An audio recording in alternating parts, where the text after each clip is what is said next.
السلام عليكم ورحمة الله وبركاته. كل سنة وانتم طيبين ورمضان كريم. كل سنة وانتم طيبين يا حبايب قلبي. السلام عليكم ورحمة الله. ازيكم يا حبايب قلبي؟ عاملين ايه؟ يا رب تكونوا بخير. كل سنة وانتم طيبين ورمضان كريم. يلا بينا نعلق زينة رمضان. طبعا انتوا عارفين السنة اللي فاتت عملنا فيديو كده جامد جدا جدا لزينة رمضان. معانا بقى زينة رمضان بتاعت السنة اللي فاتت محافظين كل سنة عليها. وانتم طيبين. جبنا ايه جديد؟ كملي معانا الفيديو للاخر علشان تشوفي كل الجديد. ويا رب تكونوا بصحة وسعادة. يلا بينا هنعلق يلا بقى بينا. زينة رمضان. احنا بص انا بحطها في الشنطة دي بتاعت البطاطين. اهي افتح يا بيبو يلا. اهي دي الزينة اهي معانا اهي يا جماعة. بصوا يا جماعة مشكشكة. هنعلق كل حاجة معاكم. بصوا دي مشكشكة. دول بتوع السنة اللي فاتت عشان دول زي ما انتوا شايفين كده يا جماعة اهم كل حاجة. وهنفرش بقى والحاجة اللي احنا جبناها الجديدة كملوا مع فيهم حاجات رمضان جواها. صح. المكسرات ودي كوشنات. بصوا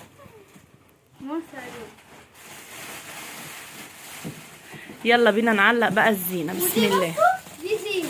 اهو دي بتاعت السنة اللي فاتت. جبنا ايه جديد السنة دي؟ كملي معانا بقى الفيديو للاخر عشان تعرفي كل الجديد. اول حاجه كده النهارده بجد هتشوفي فيديو معايا اجواء رمضانيه حلوه قوي قوي قوي. حاجات هتبهرك وهتعجبك. بس اهم حاجه تكملي الفيديو للاخر لان في حاجات في اخر الفيديو ده هتعجبك جدا جدا جدا. بجد لو ما اتفرجتش على اخر الفيديو هيفوتك حاجات كتير قوي حلوه. يلا عيشي معانا الاجواء الرمضانيه وكل سنه وانتم طيبين. اول حاجه كده جبت السلم. طبعا الحاجات دي كلها اللي انا هعلقها دلوقتي عندي من السنه اللي فاتت. عايزه تعرفي ايه الجديد؟ كملي معايا بقى الفيديو للاخر وما تنسيش اللايك. ولو لسه ما اشتركتيش في القناه اشتركي وفعلي زر الجرس على الكل عشان يوصل لكم كل جديد. وانتظروني ان شاء الله في فيديوهات جامده جدا جدا جدا. يلا اشتركي ونوريني وشرفيني يا حبايبي. وكده انا بركب بقى ايه اللي هي الستاير اللي هي حوالين داير دي كانت عندنا طبعا من السنه اللي فاتت ومن اللي قبلها كمان. انا كنت ركبتها معاكم بقى السنه اللي فاتت. هتشوفوا بجد النهارده حاجات جديده وحاجات حلوه جدا جدا واجواء رمضانيه. وولادي بقى كانوا فرحانين ازاي. يلا كملي معايا الفيديو للاخر. بس يلا سميتوا الله صليتوا على رسول الله عليه افضل الصلاه والسلام. هحط بقى كده الستار دي حوالين داير زي ما انتم شايفين الجمال. الله الله الله على الاجواء الرمضانيه الحلوه. ربنا يجيبه كده علينا دايما بالخير واليمن والبركات. وزي ما انتم شايفين كده شايفين ولادي فرحانين وعمالين يرقصوا زي ما انتم شايفين. بس انا طبعا قافله الصوت علشان ممنوع ان انا اطلع صوت اغاني وكده على اليوتيوب.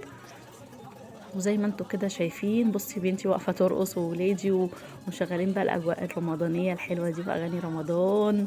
الله الله الله عسل عسل عسل. كده ركبت الستاير. بصي ولادي بيرقصوا بيزغرطوا. كانت يوم بجد جميل جدا جدا جدا جدا.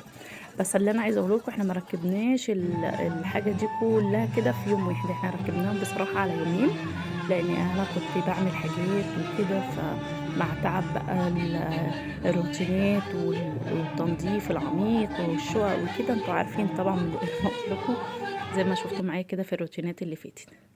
بصوا بقى واحنا بنفرش المفرش وشايفين بصوا بجد كان يوم تحفة. وتاني يوم كملنا برضو كان يوم جميل جدا جدا جدا.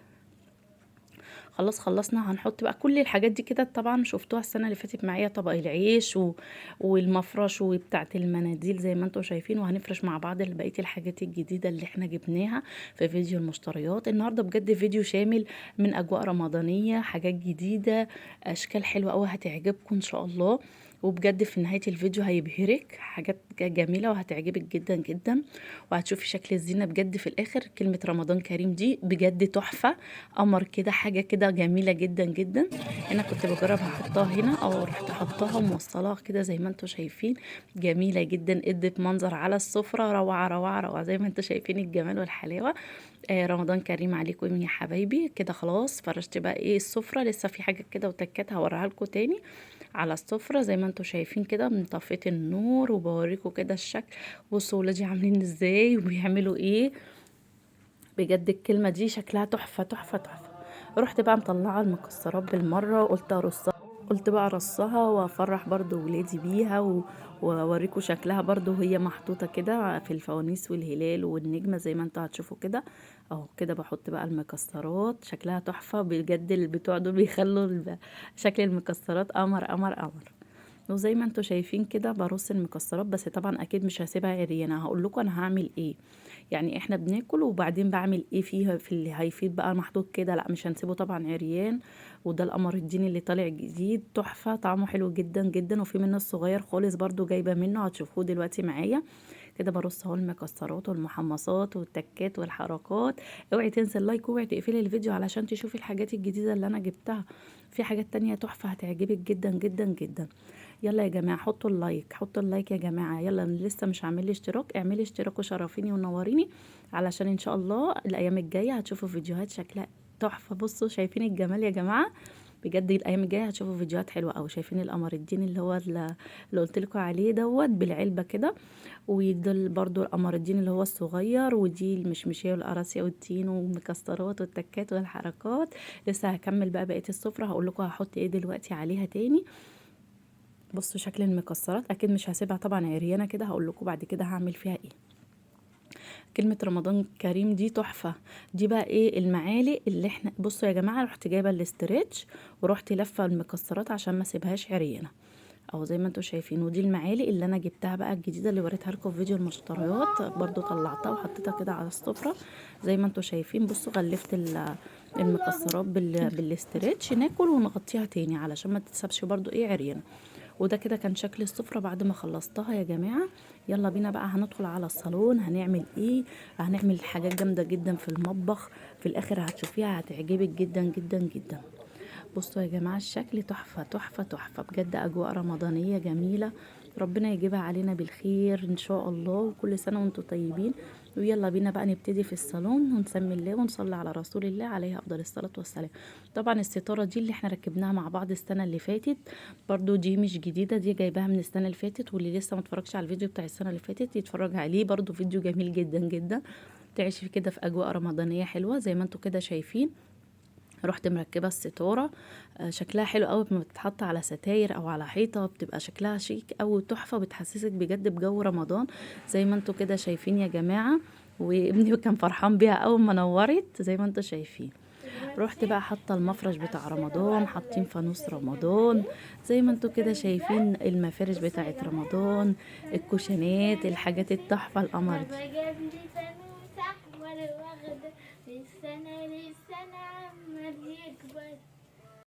وده كده كان شكل الصالون زي ما انتوا شايفين كده، الاجواء الرمضانيه اللي فيه. وحطيت الكوسترات بتاعت السنه اللي فاتت برضو معانا، فرشت المفارش، حطيت الفوانيس، حطيت فانوس هنا في الجنب وعلقنا الستاره دي، ادت شكل تحفه. كمان لما بنطفي النور هتشوفيه دلوقتي معايا بيبقى الشكل تحفه قوي قوي. بصوا رمضان جميل قوي، ايامه حلوه وبتخلص بسرعه. بصوا يا جماعه الجمال والحلاوه زي ما انتوا كده شايفين اهو.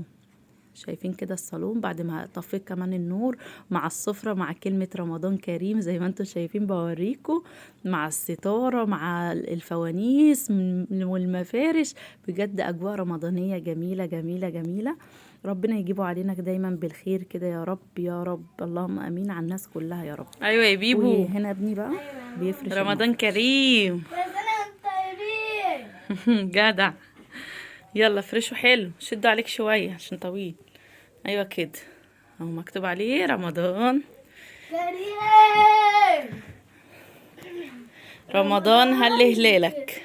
هلالك رمضان كريم.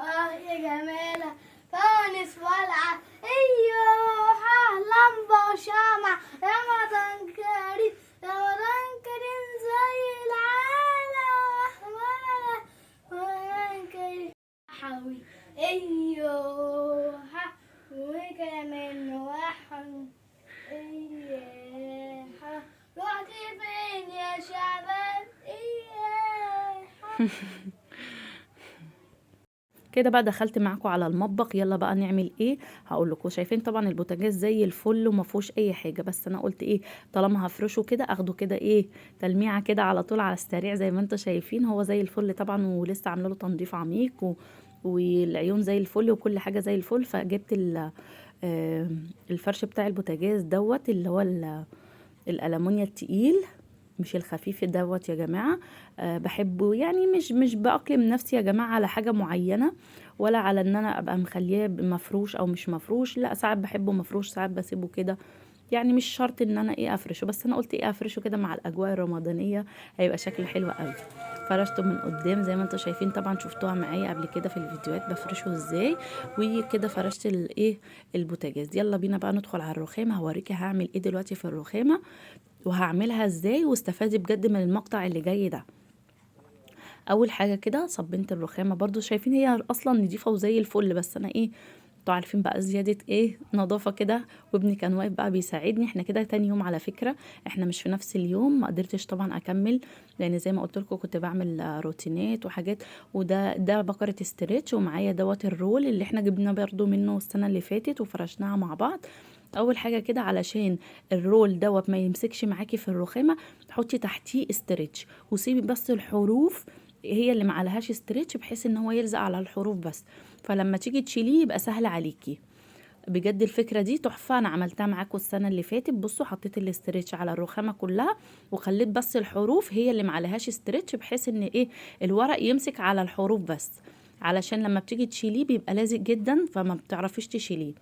رحت بقى فرشه بصي، هتروحي شايله بقى حرف وتحطي بقى على الرخامه فوق الاستريتش حته حته بقى، وشدي كده بالراحه زي ما هتشوفي كده معايا. هيلزق معاكي على الحروف بس، وبقيه الحته اللي من تحت دي هيبقى تحتها استرتش، هتتشال معاكي بمنتهى السهوله. بجد فكره جميله جدا، عملتها معاكم زي ما قلت لكم كده السنه اللي فاتت، واول ما جيت اشيلها اتشالت معايا بمنتهى السهوله. بجد جميله وبتدي اجواء رمضانيه في المطبخ تحفه زي ما انتم شايفين كده. عايزه تحطيها برضو على الحيطه براحتك، لكن انا بحبها على الرخامه، بحس ان هي كده بتدي ديكور حلو قوي. الرخامة عندي فيها حتة كده كنت عايزة اظبطها، ظبطتها زي ما انتم شايفين. الحتة دي داخلة شوية لجوه عن الرخامة. ودي المجات اللي احنا جبناها القمر بقى التحفة دي، طلعتها، اللي احنا كنا جايبينها في فيديو المشتريات. بجد يعني فيديو كان جميل جدا جدا جدا. هسيب لكم اللينك بتاعه يا جماعة في صندوق الوصف، عشان اللي لسه ما استفادش تستفاد، لان فيديو بجد كله حاجات جميلة وحاجات جديدة واحدث حاجات. عايزة تشوفيها اتفرجي على الفيديو ده. كده فرشت الرخامة، حطيت المجات، كل حاجة حواليا كده نظيفة. ونظمي نفسك كده ورتبي نفسك وانتي بتعملي. شايفين شكل المجات يا جماعه؟ المجات دي بصوا تحس ان هي شويه داخله لجوه على البره، سمبوكسات على شكل قمر قمر قمر قمر. بيتباعوا كده يا جماعه بالستاند بتاعهم زي ما انتم شايفين. عايزينه لون واحد، عايزينهم الوان، انا جبتهم 3 الوان كده زي ما انتم شايفين. انت عايزاهم لون واحد هاتيه زي ما انت عايزه. خلصت بقى الرخامه، دخلت بقى على التلاجة. طب ما انت لسه منضفه التلاجة وعامله تنظيف عميق، لا دايما ايدك كده تبقى في الحاجه. ورحت مسحاها، وكمان مسحتها بالخل. ورحت جايبه بقى المفارش القمر بتاعت التلاجة دي، ورحت فرشاها فيها كده على طول زي ما انتوا كده شايفين. جميله قوي، بتدي بهجه. انا كنت فرشاها معاكم السنه اللي فاتت برضو، وريتكم انا بفرشها كده برضو السنه اللي فاتت، لكن دول جايباهم جداد. دي برضو من الحاجات الجديدة اللي انا جبتها للتلاجة. جميلة جدا جدا جدا، وبتحسي كده ان مدية روح في التلاجة وبهجة رمضان. وطبعا دول بتوع السنة اللي فاتت، عم شكشك وبسنت والحاجات اللي هي بتتلزق على التلاجة دي من السنة اللي فاتت. طبعا انتوا شفتوها معايا في السنة اللي فاتت في الفيديو اللي صورناه معاكم السنة اللي فاتت. خلصنا بقى التلاجة، خلصنا الرخامة، يلا بقى نعلق الستاير. دي ستارة المطبخ برضو كنت جايباها السنة اللي فاتت، طبعا شفتوها معايا. اللي متابعني طبعا عارف ان دي بتاعت السنة اللي فاتت، لاني ركبتها برضو معاكم السنة اللي فاتت. رحت مركبة كده الستارة، وانا بركبها الدبابيس خلصت. قلت لا انزل بقى عبال ما حد ينورني الدبابيس. صورة ده الشكشق اللي طالع اللي هو الجديد، معاه كوبايات بايد، في من غير ايد هوريها لكم. انا جايبه ده وجايبه ده، هوريكم شكله. بصوا يا جماعة حلو ازاي، حلو زيكم كده، وكل سنة وانتم طيبين مين كده وبصحة وسعادة يا رب. يلا يا جماعه حطوا اللايك.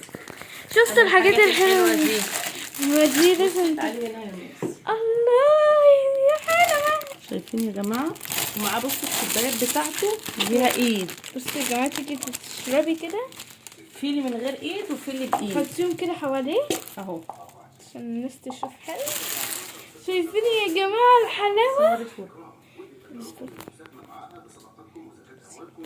بصوا يا جماعه ده شفشق برضو كده جايباه صغير، مكتوب عليه رمضان مكتوب عليه رمضان كريم. ده ماشي. تاني حاجه معانا. بصوا بقى دول حاجه جديده خالص كده شايفين زي الجمال. كاسات حلوه قوي مكتوب عليها رمضان برضه. انا عندي طبعا بتوع السنه اللي فاتت اللي هم بالكلموهات، فقلت بقى السنه دي اجيب اللي هي زي عامله زي الكاس كده. كاس كده تمسكوه شايفين؟ انتوا تشربوا فيه صوبيا. انا مصور. صورتيها؟ بصوا يا جماعه بصي يا جماعه قمر استني اهو. شايفين يجي وجبت ايه بقى؟ بصوا دوت برضو ده شفشق تاني، بس من غير ايد يا جماعه. بس دوت بقى الكوبايات بتاعته من غير معاه ايد كوبايتين بس، ومن غير ايد كوبايات برضو حلوه قوي. بس الشفشق كبير وبيقضي معاكي بس ده كمان. كبير كمان ورسمته مختلفه. احنا بصراحه يعني لقيناه اللي هو قيم قوي، شكله شيك جدا، وبصراحه يا جماعه شكله حلو قوي وكبير، بياخد معاكي كميه العصير اللي انت عايزاه لو عندك عزومه. فاهمين يا جماعه؟ تاني بقى وده يا جماعه طبعا جبته برضو ده الرول اللي بنفرشه على السفره، ومكتوب برضو عليه رمضان كريم. طبعا انا لما بحب ناكل على السفره بفرشه. فين هو؟ اللي هو المشمع تشيليه وترميه على طول. وجبت برضو الكوبايات دي هوريها لكم اهي، كوبايات كده دي لجوزي يعملوا فيها قهوه كده، مكتوب برضو عليها رمضان كريم. هتشربي منها في الكورنر بس. بصوا يا جماعه ده اللي عملناه مع بعض السنه اللي فاتت، فاكرينه؟ بس ده ازاز اللي حطينا عليه الاستيكر زي اللي احنا حاطيناه دلوقتي على الرخامه مع بعض. شايفينه يا جماعه الحلاوه كلها. حاجه هي كلها كده زي ما انتم شايفين. ايوه عشان هو عامل زوم عنه. بصي هنوريكم اول حاجه. اهو ده كده الشفاشق، وبعدها خدنا الشفشق بالقمر ده عم هشام قاعد هنا، وده كاس عليه رمضان كريم وكل سنه وانتم طيبين. ومعانا ورده ودي الكوبايات اهو، كل حاجه كده زي ما انا وريناها لكم. شايفك يلا لسه بقى هركب بقيه الستاره، بس مستنيه بقيه الدبابيس، بعت اجيب دبابيس عشان الدبابيس خلصت. شايفاك انا ما حطيتش حط لك بدل ما اضربك بده. ولسه في حاجه جديده هوريها لكم، وهتقفلوا الفيديو لغايه لا كده. الفيديو في حاجه جامده قوي هوريها لكم دلوقتي، بس لما اركب بقيه الستاره. ولسه هنركب الستاير بتاعت السقف، بس لما نجيب بس الايه بعت اجيب دبابيس. جبت بقى الدبابيس وطلعت برضو ايه كملت الستاره زي ما قلت لكم، كانت الدبابيس خلصت، فعبال ما جبت بقى دبابيس تاني عشان اركب الستاره. زي ما انتم شايفين الدبابيس اللي هي الملونه اللي طالعه جديده، حتى الدبابيس بقت حاجات جديده. الدبابيس ملونه وحلوه قوي، شكلها تحفه قوي يا جماعه. كده ركبت الستاره. عندي الفرع ده برضو من السنه اللي فاتت، كل الحاجات دي طبعا انتوا شفتوها معايا من السنه اللي فاتت. حطيت كده الفرع حوالين الستاره زي ما انتوا شايفين، الجمال والحلاوه واجواء رمضان جميله جميله بجد. ربنا يبارك لنا كده في ايامه ان شاء الله، ويكون شهر خير وسعاده وهنا على الناس كلها وعلينا من ضمن الناس. كده خلصت الستاره زي ما انتوا كده شايفين، حطيت النور شكلها كان تحفه. جبت برضو الستائر اللي احنا عملناها مع بعض السنه اللي فاتت برضو في المطبخ. رحت برضو ايه مركباها كده زي ما انتوا شايفين اهو. بحطها كده حوالين الجبسن بورد اهو. شايفين الجمال والحلاوه، شكلها بجد بتدي جو رمضاني في المطبخ كمان، يعني تحفه تحفه تحفه زي ما انتوا شايفين كده. وانزل اطلع اركب اجيب السلم واطلع واركبها، بجد ادت شكل تحفه. شايفين الجمال، شايفين الحلاوه كده. ده الشكل الايه الستاير بتاعه المطبخ بعد ما خلصتها. لسه خليكم معانا عشان هنفرش الحاجات الجديده، بس يلا واحنا بنتفرج كده نسمي الله ونصلي على رسول الله عليه افضل الصلاه والسلام. حطيت برضو قطعه من بس مش هنتني اصبر هنا عشان هنحط طقم التوابل والصواني. هحط دي دلوقتي، وبعد ما امسح وافرش هحط طقم التوابل والصواني.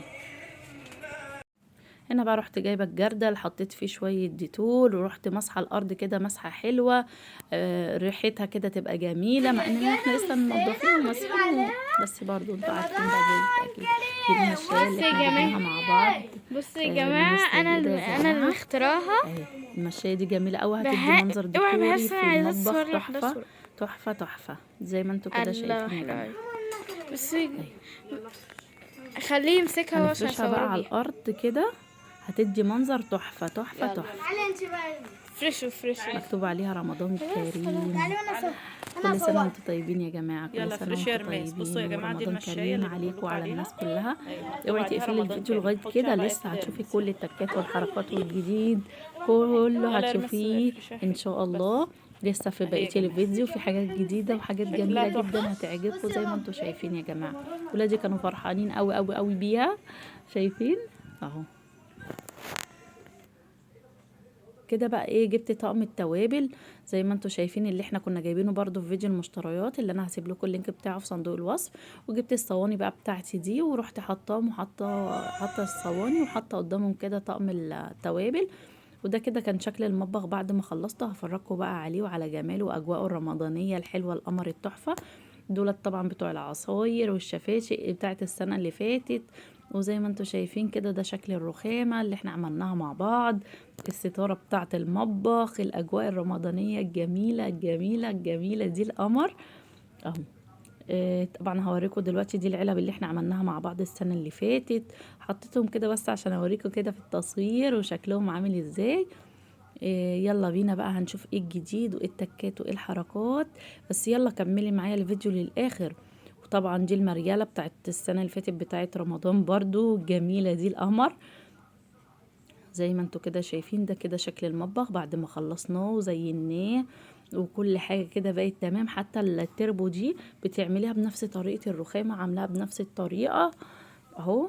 وعلقت الفرع الزينة دوت اللي انتوا شايفينه كده. كل المطبخ خلاص خلص وكلمة رمضان كريم كده في الارض جميلة جميلة قوي يا جماعة بجد. ادت منظر تحفة. حتى السلة بتاعت سوري يعني يا جماعة السلة لفتها كده زي ما انتوا شايفين برضو ببقية الورق بتاع اللي احنا الرول اللي احنا ركبناه مع بعض دلوقتي على الرخامة.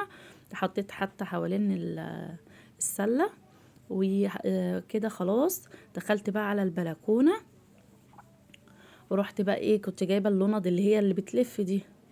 ورحت بقى مركباهم كده ادت منظر بجد شكله تحفة تحفة تحفة. هتشوفوه دلوقتي هيعجبك. هو كمان مش واضح قوي علشان طبعا الدنيا اللي كانت لسه نهار ويعني النور طالع. بس بصوا برضو مديه شكل جميل قوي قوي قوي اهو. زي ما انتوا كده شايفين يا جماعة اهو. بصوا يا جماعة شكلها حلو ازاي. يلا بينا بقى ايه ركبناه بره كده في الصالون. بس ده اللي هو الملون الجديد اللي بيدي الوان مع الريموت اهو زي ما انتوا شايفين كده. هنعلقه في البلكونه مع ريموته وكل اسلاكه وكل حاجه. هنركبه بقى بسم الله. واقفل المفتاح. ده كده شكله بعد ما علقته بقى على البلكونه. طبعا مش باين قوي ومش واضح معاكم قوي علشان برضو الدنيا لسه نهار. ان شاء الله هبقى اصوره لكم في الفيديوهات اللي جايه بقى وهو منور كده في الضلمه. ما الليل يعني ينزل وكده برضو انا منوراها بس مش باين يعني مش باين وانا منوره او بينوروا بس مش باينين قوي يعني علشان ايه الدنيا نهار. وده كده كان الشكل النهائي. يلا نركب بقى الفانوس. كل سنه وانتم طيبين ورمضان كريم عليكم. وده كده كان الشكل. وكمان بقى مع اللوند اللي بتلف مع الليد اللي في الجبسن بورد بجد هيبقى الشكل حلو قوي. انتظروني في فيديوهات تاني جامده جدا وباي باي.